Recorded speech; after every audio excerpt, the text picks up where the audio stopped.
नमस्ते। चलिए आज एक बहुत ही दिलचस्प कहानी समझते हैं। ये कहानी है हम इंसानों की और इस धरती की। कभी सोचा है कि दुनिया का नक्शा आखिर ऐसा है क्यों? क्यों कुछ जगह तो लोगों से खचाखच भरी हैं और कुछ एकदम वीरान? इस पूरी कहानी को समझने के लिए ना बस एक नंबर से शुरुआत करते हैं। 60%। जी हां, दुनिया की 60% आबादी, सोचिए, सिर्फ 10 देशों में सिमटी हुई है। पर ऐसा है क्यों? क्यों पूरी दुनिया में आबादी इतनी अलग अलग तरह से बंटी हुई है? आज हम इसी पहेली को सुलझाने वाले हैं। और इस सवाल का जवाब पता है कहां मिलता है? मानव भूगोल में, ह्यूमन ज्योग्राफी। ये वो साइंस है जो हम इंसानों और धरती के बीच के इस पेचीदा रिश्ते को समझता है। तो चलिए इसी की मदद से इस रहस्य की एक एक परत खोलते हैं। तो ठीक है, कहानी के पहले चैप्टर में चलते हैं। एक ऐसा दौर जब हम इंसान नहीं बल्कि कुदरत यानी प्रकृति ही सब कुछ कंट्रोल करती थी। उस दौर को समझने के लिए एक कॉन्सेप्ट है एनवायरमेंटल डिटर्मिनिज्म या पर्यावरणीय निश्चयवाद। इसका मतलब बहुत सीधा सा था कि हमारा आसपास का माहौल, जैसे मौसम कैसा है, जमीन कैसी है, पहाड़ हैं या मैदान, बस यही तय करेगा कि इंसान कैसे जिएगा। शुरू में हमारे पास कोई चॉइस ही नहीं थी, कुदरत के नियमों को मानना ही पड़ता था। और यहां पे जो सबसे दिलचस्प बात है ना, वो है पावर बैलेंस की। देखिए, प्रकृति ही मालिक थी, ऑल पावरफुल, और हम इंसान बस उसके पीछे चलने वाले। जो प्रकृति ने कहा हमने माना। टेक्नोलॉजी तो ना के बराबर थी, तो हम पूरी तरह से कुदरत पर ही निर्भर थे। लेकिन फिर कहानी में एक जबरदस्त मोड़ आया। इंसानों ने धीरे धीरे कुदरत के नियम समझने शुरू किए और फिर उन नियमों को अपने हिसाब से बदलना भी शुरू कर दिया। चलिए देखते हैं कि ये सब कैसे हुआ। और यहीं पर एंट्री होती है एक नई सोच की, संभववाद या पॉसिबिलिज्म। ये आइडिया कहता है कि हाँ ठीक है, माहौल कुछ हदें तो तय करता है, लेकिन हम इंसान अपनी अक्ल और टेक्नोलॉजी से उन हदों के अंदर भी नई नई संभावनाएं खोज सकते हैं। अब हमारा कल्चर कुदरत से ज्यादा हमारे अपने फैसलों से बनने लगा था। और ये देखिए, पावर बैलेंस कैसे पूरी तरह से पलट गया।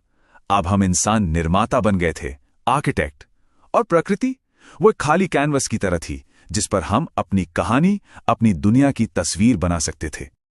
और हमने अपनी छाप हर जगह छोड़नी शुरू कर दी। देखिए ना, बड़े बड़े शहर बसा दिए, नहरें खोदकर रेगिस्तानों तक में खेती कर डाली और ट्रेड के लिए बड़े बड़े पोर्ट्स बना लिए। ये सब कुछ संभववाद की ही तो देन थी। लेकिन इस नई ताकत के कुछ साइड इफेक्ट्स भी थे, ऐसे नतीजे जिनकी हमने उम्मीद नहीं की थी। कहानी में एक और मोड़ आता है जो हमें तरक्की और तबाही के बीच एक बैलेंस खोजने पर मजबूर कर देता है। ये जो बिना सोचे समझे तरक्की की दौड़ थी ना, इसकी एक बहुत बड़ी कीमत चुकानी पड़ी। ग्लोबल वार्मिंग, हर तरफ फैला प्रदूषण, कटते जंगल और तेजी से खत्म होते रिसोर्स, ये सारी बड़ी बड़ी चुनौतियां हमारे सामने आ खड़ी हुई। और इन्हीं हालात में एक नई और ज्यादा बैलेंस्ड सोच सामने आई, नवनिश्चयवाद यानी न्यू डिटर्मिनिज्म। इसे ग्रिफिथ टेलर ने पेश किया था। इसका निचोड़ यह है कि हाँ, हम तरक्की कर सकते हैं, लेकिन प्रकृति के नियमों की इज्जत करके, उनका पालन करके। इसे स्टॉप एंड गो थियरी भी कहते हैं। इसे समझने का सबसे आसान तरीका है ट्रैफिक लाइट का एग्जाम्पल। सोचिए, जब कुदरत रेड लाइट दिखाए, मतलब कोई खतरा है, जैसे लैंडस्लाइड का डर, तो रुक जाओ। जब येलो लाइट हो तो थोड़ा सोचो, देखो कि पर्यावरण पर इसका क्या असर पड़ेगा। और जब सब ठीक लगे, मतलब ग्रीन लाइट हो, तभी विकास के साथ आगे बढ़ो। सिंपल। तो चलिए अब इन सारी बातों को जोड़ते हैं और अपने पहले सवाल पे वापस आते हैं। आखिर दुनिया की आबादी कुछ ही जगहों पर क्यों इकट्ठा है? ये क्लस्टर्स, ये झुंड क्यों बनते हैं? ये चार्ट एक बार फिर उसी बात को दिखाता है कि ये जमाव कितना ज्यादा है। सिर्फ 10 देश और दुनिया की 60% आबादी, जिनमें चीन और भारत सबसे ऊपर हैं।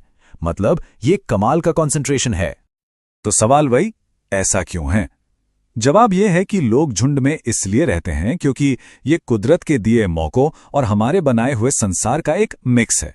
ये उन तीनों ही सोच का नतीजा है जिनकी हमने बात की, निश्चयवाद, संभववाद और नवनिश्चयवाद।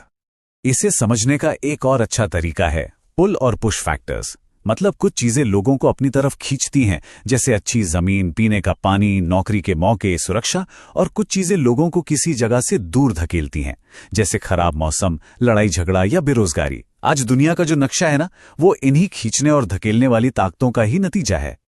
तो हमने देखा कि कैसे हम इंसान कुदरत के पीछे चलने वालों से खुद कहानी लिखने वाले बन गए। हमने एक ऐसी स्क्रिप्ट से शुरुआत की थी जो प्रकृति ने लिखी थी, और आज हम अपनी स्क्रिप्ट खुद लिख रहे हैं। तो अब सबसे बड़ा सवाल यह है कि धरती पर हमारी इस कहानी का अगला चैप्टर क्या होगा।